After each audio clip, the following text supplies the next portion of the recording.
Hi guys, it's Actual Mono. How's everyone doing? Good, good, good, I hope. I'm going to point it out as much as I can because I love it. So I wanted to do a video called August Questions Answered. The plan is to do this video at the end of every month because as much as I try to respond to everyone in the comments, even if it's just, you know, winky face or just something to acknowledge that I know you guys are there, I do get asked a lot of questions and I'm reaching the point where I can't actually keep up anymore. So I thought that at the end of each month, I would pick 10 or so questions that I'm going to answer and pick some of you guys out and just acknowledge that I do see your questions and that I'm saying hello back. And some of them might be beneficial or help somebody in some way. So it's a new thing I'm trying. That's the plan. But you guys know me, I don't really have a plur most of the time, to quote Phoebe Buffay from Friends. The plan is always the plan, but I don't always follow through with the plan. But this one's quite a good one, so it's something just to do every month. So I'm gonna just start. Okay, let's go. So the first one comes from Holly Mulligan, and it was on my video where I rotated my winter fragrances to summer, well, autumn winter to spring summer. Note to self, probably should do that again soon. That will be fun, right? And it says, I love your reviews. Can you tell me if perfumes ever go bad? Well, it says if your perfumes ever go bad. I'm starting to develop an embarrassingly large collection and I'm worried that they might go bad. So the truth of the matter is yes, every fragrance has the potential to go bad. And it all comes down to how you treat them. You have to treat them kindly, you have to respect them, you have to store them correctly. The best way, although it's not always what you want to do, is in its original box, in a cool, dark place, because perfume's worst enemies are heat and light, and I guess too much vigorous shaking, you know, but you don't really get your perfume and go, hey, I'm gonna wear you today. But yeah, that's kind of it. Most perfumes, when you get them in their original box, come with a little symbol on the back, which is a circular pot with a lid open like that, and it usually says 36M, which means that once opened, perfumes usually last 36 months from opening. It's not the case for every single perfume though. You know, there are vintage Chanel's kicking around from the 50s that still smell great. I've got fragrances that I've had for more than 6 or 7 years and they still smell perfectly fine. So you just got to treat them properly. Keep them in a cool place, keep them out of direct sunlight, and definitely don't keep them in your bathroom. It's the worst place to keep them if your bathroom has a shower or a bath in it. So yeah, because it's a constant temperature change.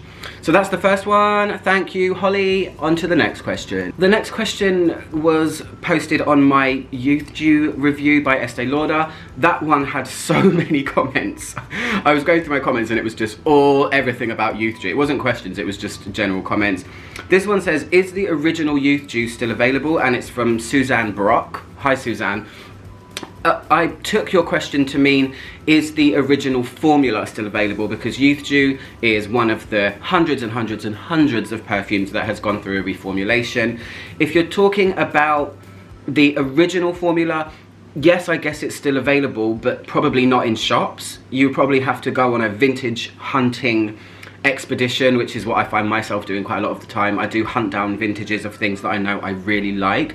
Youth Dew as a whole, yes, it's still available. It is still sold in department stores, at Estee Lauder counters. I still see it. It sticks out a mile, you know, you just can't get away from that super dark brown liquid with the little gold bow on it and stuff. But if you're talking about the vintage, yes, it is, but you'll probably have to hunt it on some sort of website. If you're talking about is it available, period, yes, it is. So thank you very much, Suzanne. The next question comes from Labyrinth711, and this was posted on my review of Cacharel's Eden. It says, Eden is such a dusty, fresh, woody flower bomb. I have an older bottle and it still performs beautifully and loudly. Can you please review also the, I'm gonna say this wrong, Anais by Cacharel? The answer to my question, because I've been asked that quite a lot if I'm gonna review that fragrance, is probably not. The reason being is I have reviewed a fragrance by Fragonard, which is their main fragrance. It's just called Fragonard, and I think it is, I mean, it's a sensitive subject, but Fragonard have quite a lot of fragrances that smell like things already on the market. They have a lot of ones that are their own, but they also have ones that are kind of similar to things.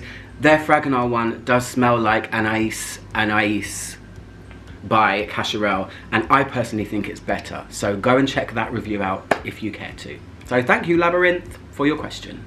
The next fragrance comes from David Duong, and this is a question that I get asked all the time, pretty much on a week-to-week basis, at least twice a month, if not. And I want to address it because I get asked it by multiple people all the time. This one was posted on my Pure Musk video by Narciso Rodriguez. He said, can men wear it? I just love its smell. So the answer is yes. I said in my Fragrance Myths Debunked video that I did very recently that there was a time where I used to explain in careful words, yes, men can wear it, you know, if you like the smell, just do it. The whole point of the matter is fragrances, in my opinion, shouldn't be gendered. It's something that designer fragrances and mass marketed fragrances do to put people in boxes and to target specific, I don't know, groups of people. So the ultimate answer is, and I'm going to answer this once and for all, is men and women can wear whatever they want. You just need to pick up the bottle and spray it on yourself. If you like the way it smells, wear it. David did actually go on to reply to my reply that when I said, yes, they can. He said, also, I am straight. Can a straight man wear it? And at that point, I stopped replying to David because I think I answered it all in the first bit. So everyone can wear everything. Ta-da! The next one I'm addressing because it's another one that gets asked a lot and it kind of encompasses a lot of things. This was posted on my Narciso Rodriguez Rouge review, and it's from Itasha Anand, and it says, is this a sexy fragrance? This one is, I've been on Fragrantica, the fragrance website, for many years, and the forums on Fragrantica, this is the question that I see asked so many times. What's the sexiest fragrance? In your opinion, what fragrance is sexy? Is this fragrance gonna make me be sexy? I mean, it's a mystery. It's something that is subjective, entirely subjective. What is sexy to one person will be vulgar to another. A fragrance has the ability to make you personally feel sexy, if that's what happens when you spray it on. But to ask, is this a sexy fragrance, to somebody else, it can't be answered, because it all comes from you. It comes from within your little heart and within your brain. So this one I get asked a lot as well, so I wanted to address it. Is this fragrance sexy? I don't know, smell it. Is it sexy to you? Is the ultimate answer. The next question comes from Romario Seaton. I actually watched a video of you singing, by the way. Good job. And this one was on my Prada Amber for men, shall we say, because that's how it's marketed.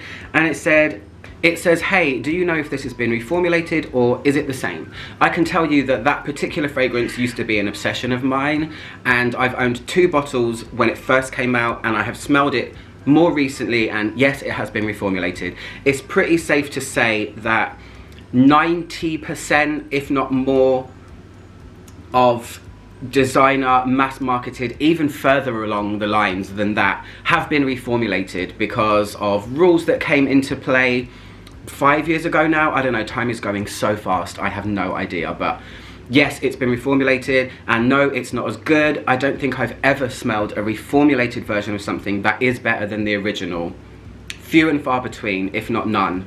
None spring to mind. So yes, it's been reformulated. Yes, it's missing something. That fragrance was a very big fragrance. It lasted such a long time on me. I'm talking through a night into the next day.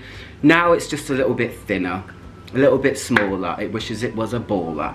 Anyway, that's the answer to your question, Romario, and keep singing, my friend. The next question is from Courtney E, and this was posted on my book review that I did of Lizzie Ostrom's Perfume, A Century of Scents. She asked, where can I get this? I will post a link in the description box of this video to where you can buy it.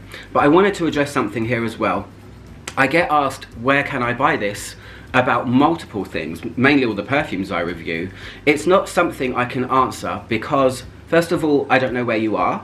I don't know what country you're in, I don't know what planet you're from, and it's difficult for me to say and know all of the shops in all of the world where you can buy fragrances. So please just Google it.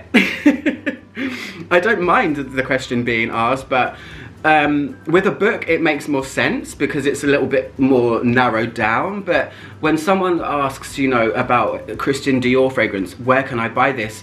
I mean, pretty much in most perfume shops or big department stores. So just use that little Google function, okay? Not saying it with hate, I'm saying it with love, but you guys know what I mean, right? The next question comes from Rita Gray, and it was on my Alien Flora Futura video by Terry Mugler. This is another one I get asked all the time. It says, how do you get samples?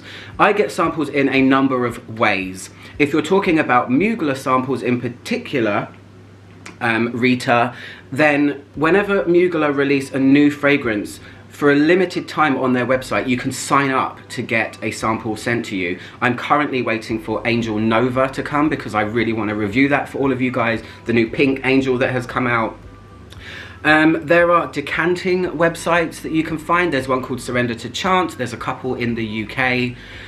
Sometimes I do swaps. Sometimes I buy them on eBay. There's multiple ways you can get them. But if you're talking about new releases, I mean, pretty much don't expect to get them from department stores because they hold onto them like they're firstborn and they don't want to give you them unless you buy a perfume. So with Mugler in particular, I'll talk about that. You have to go on their site or sign up to their newsletter so you know when something comes out, and then usually you can request a sample. So I hope that answers your question. The next one comes from French Toast. I've been responding to a lot of your comments, actually. They're really good. Thank you for commenting all the time. And you posted this on my A la Nuit fragrance review by Serge Luton. And your question is, what is my absolute favorite jasmine perfume? That's a tough one. Well, actually, it's really not. It was a tough one to think of it, but then I thought, I know which one it is. It's Opus 9 by Amouage.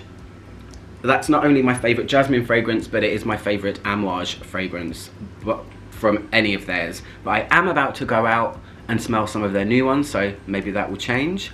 But yeah, that's my favorite jasmine fragrance. Pepper, animalic, civet, incense, loads of dirty jasmine, just amazing. And I've said it many times before.